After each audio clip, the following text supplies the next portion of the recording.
All right, y'all. Welcome back. Knockouts on the run. Another unique setup here, as you can see. This is my house with my Lego collection behind me. Yeah, I'm a little nerd. EJ's gonna make fun of me for that one, but we're here going into week 5. Crazy, crazy day of the NFL.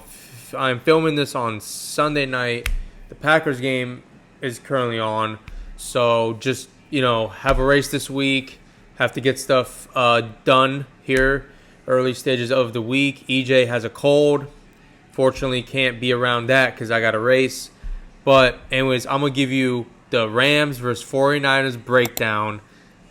Let's just recap the day. The Patriots won. The Eagles won. EJ saw an amazing game.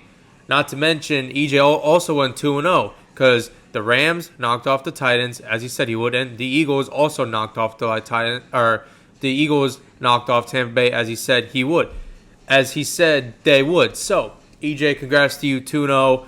Darnell Mooney today pulled his hamstring after catching one ball for 15 yards, so that one flopped for me. And then Pacheco, I don't know what's going on with Pacheco at all. I'm pretty upset with that, but it is what it is. I'm 0-2 for this week. I'll make it up here for Thursday night. So let's get into it. Rams versus 49ers. Both teams played earlier here today. My bold prediction for this game is going to be Kyren Williams anytime touchdown and 60 yards, right? So I like my all double stack here. Kyren hasn't scored a rushing touchdown since week 1. Okay, he's due for a touchdown. He didn't score today either, and he scored against the Texans. The Texans have a pretty respectable front. So now with Stafford also being a little banged up, they very well might just run the ball a little bit more. They're going to have to. Stafford was struggling to get up from the grass here earlier, and he was he was taking hits. So Stafford, and his age too, so you got to factor that in. I think Sean McVay is going to run the ball a little bit more here. Williams had also rushed over 60 yards in all 4 of his games this year, having 66, 66 in the first 2, 94 against the Eagles, and then 77 earlier here today. The San Francisco 49ers defense is currently allowing approximately 103.7 rush yards per game for the 2025 NFL season, placing them around 15th in the league. They give up 124 yards and a touchdown to Travis Etienne earlier this afternoon, with a 6.5 carry rate. That's pretty bad, considering the 49ers went from one of the best defenses to one of the bottom defenses in the league. Williams averages 83 yards a game played versus team. So versus the 49ers, he is going off versus them every time he plays. He has 249, 67 carries, and 5 touchdowns, and only 3 games played versus this team. Fred Warner and Bryce Huff, I don't think, are going to be enough to stop Kyren.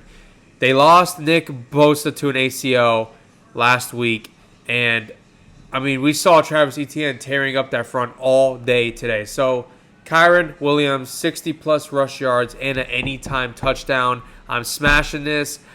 The 49ers lost a lot of pieces in free agency. They've lost many people to the injury bug. And that D-line is not the same as it was a few years ago. Not even the same as it was last year. They are playing good football. They are 3-1, but they've also not played really strong teams. They just lost to the Jags. And again, Travis Etienne, a guy last year that struggled to even get 20 yards a game. EJ knows. He had him on his team. So now he's dropping 124 and a touchdown. He had a 49-yard breakaway against his team. I'll get into all that here, but Kyren is destined for a big game. He always has a big game against his team. If he flops, well, you know what? Oh, well. But I don't think he's going to flop. I think he's going to have a massive game on Thursday night. And also, to back up my Stafford thing from earlier, they're playing on a short week.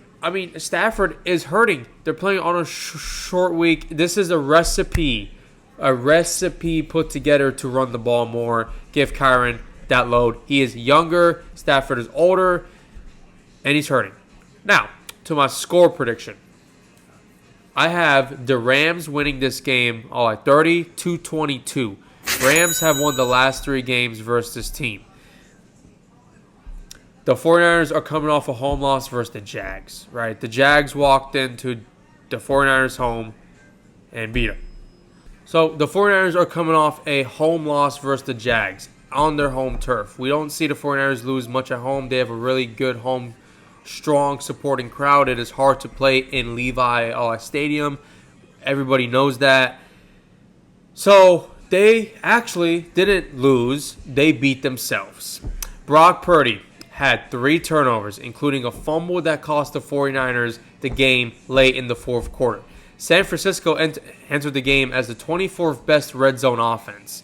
They were facing a defense that led the league in limiting red zone trips 2 per game, and was 11th in red zone touchdown rate. The 49ers had an opportunity early on going on a 13-play, 57-yard drive, but when it came down to the red zone, the struggles came out. San Francisco couldn't run the ball. Christian McCaffrey had 2 carries for 1 yard. Eddie Perino had to settle for a 26-yard field goal that later came back to haunt them because Jags ran down to the field and they had a go-ahead score. San Francisco struggled to contain the run all game, including a 48-yard touchdown run from Travis Etienne. Guys, Travis Etienne didn't even get 48 yards in 1 game last season. Just to show you how much this team is struggling. And this was in the first quarter to start the game. That's like a knock in the gut. That just kills your confidence going forward in the whole game. And in this first quarter, the 49ers didn't edge set well. And Jason Pyamick missed the big play. The 49ers are too banged up, unorganized, and too many questions, while the Rams kind of have it figured out. I mean, they did almost beat Philadelphia in Philadelphia, the defending champs, last week, playing a hell of a game, and they lost off of a field goal block.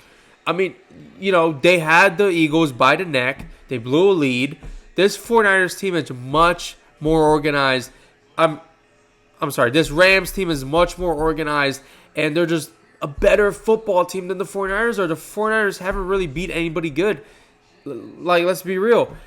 So, and then just now today, the Rams knocked off a 3-0 team at home, which EJ said would happen in a really close game. The Colts, people might not think that they're good. They haven't played anybody good. But look, they gave the 49ers a run for their money today in LA. And I mean, SoFi Stadium is not as hard to play in as Levi Stadium is, but let's be real, it is home field advantage for the Rams. And the Colts were putting up a hell of a game. The Rams secondary is also shot. Their D-line is also not that great. But look, guys, this 49ers team is struggling in all types of areas. And when you looked at Kyle Shanahan's face after the game, it was in displeasure. He knows that he has a lot of work to do. They are 3-1. They have some leverage to kind of, work things out in the next coming weeks. But they're just not a good team. They don't have a lot of pieces. They barely have any receivers. And to add to that, Ricky Pearsall had a knee injury today. He didn't tear anything. He walked off the field. He was walking around the sideline. But he has a knee injury, and he left the game early. So this 49ers team is struggling with so many injuries. Again, they lost a lot of key pieces. And the Rams are just a better overall football team. And that's what it's going to come down to on a Thursday night. They're both on a shorter week. And let's be real, the Rams have kind of owned this team the last few years. So I got the Rams going. I got Kyren 60 yards plus a touchdown. Smash that. That's a 3-leg parlay right there. If you want to put anything on it, up to you. I feel good about it, and I'll be staying up for this game. Potentially, I have a race in 2 days after this game, but I'll probably stay up for the first half. But anyways, I love y'all. Catch y'all on the next one on the Sunday Picks Week 5, where my Patriots play on Sunday Night Football versus the Bills in Buffalo. Going to be a good game. I cannot wait to put together a piece for that. So I'll see y'all on Week 5, Sunday episode. Peace.